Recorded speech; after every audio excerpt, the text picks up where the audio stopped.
Hello, this is Lucretia with the Calm and Confident You podcast. Today I am going to talk with you about consciously choosing to look for pleasure in small daily moments. This is important for you to know because we are given the message constantly that happiness comes from grand events, but the reality is that we are more likely to experience happiness more frequently in our everyday endeavors. To maintain happiness, you need to turn your attention to the small pleasures which happen daily in your life. First, we must realize it is easier to notice what is wrong. Research is showing that our brains seem to be wired to look for what is wrong in our environment, most likely so that we can respond quickly to any danger. Then add social influences. People show great interest in catastrophes and misfortune. There is usually mild or brief interest in the numerous things that go right. Let me give you some examples from the past couple of days for me. Friday night, I started with a fever which crept up to 103 plus Fahrenheit. Saturday, I tested positive for COVID.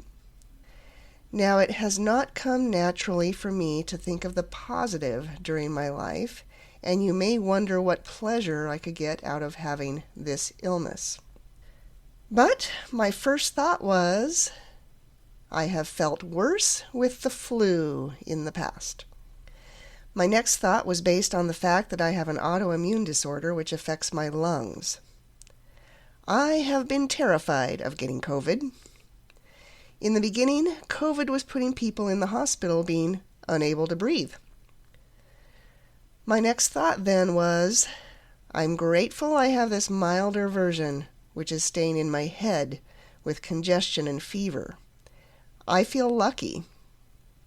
As far as pleasure in the moment, I have been sitting in front of my space heater and feeling the warmth which comforts me.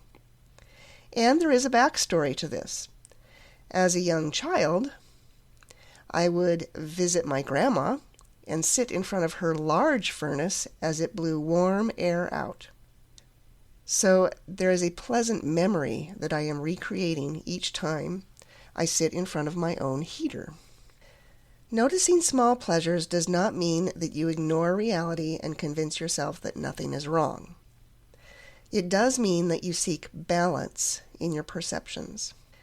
For example, people experience pain very differently, and again it has been found that those who choose to focus on something other than the pain, or focus on something which means more to them than the pain, those people tolerate it better. I'll give you another example from my current experience. I woke up this morning with a pain in my left temple. It was a sharp, unpleasant pain, and Tylenol didn't touch it. I took a nice warm shower, which did loosen my congestion, but the pain in my temple didn't go away. I also took a decongestant, which did do its job, but I still had the pain. As I was frantically trying to get rid of it, I had the thought, my pain from my lung surgery was much worse than this, and this will go away at some point. That didn't solve it, but it gave me a better perspective. I also remembered that I was so sick the day before that I hadn't had my usual 2 cups of coffee. I had my son make me some black tea, and it started helping. I became comfortable enough to take another nap. He also brought me a glass of lemonade. Can you guess how good that lemonade tastes? Luckily, I've not lost my sense of taste. I also am very pleased that my son is around and being helpful. People get caught in a rut and need to consciously choose to shift their focus to the small things that give them joy. And many people do not know what that is. In order to know, you need to start paying attention. Again, I did not come by this naturally. My dad would frequently start his workday saying, "Well, I'm off to do it all over again." A few summers ago, my teenage son was sitting inside on his computer all day, and I was trying to get him to go out and go for a walk. He was convinced there was no point, that he would be bored. I told him that you never know what you might come across if you just get out. He finally went for a walk and came home, excitedly telling me about a little robin which had hopped down from the tree in front of him and seemed to visit with him for a moment. That's what I'm talking about. Now, myself, I am grateful to have an online venue. I can be sick and quarantined and still talk to you. I normally upload my podcast episodes on Sunday and have them post on Monday. This time I've been so congested, and I'm sure you wouldn't want to listen to me sounding like that. Today I am slightly improved, so I'm putting the episode out there a day late. Today I've told you that it is better to look for smaller pleasures in your day-to-day experiences than to wait for some grand event to make you happy. This takes conscious effort to notice what pleases you. This week going forward, try to notice something each day that gives you some pleasure.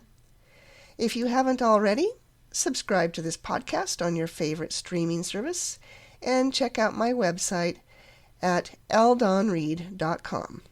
That is ldonreed.com for more information about my services and offerings. And until next time, be well.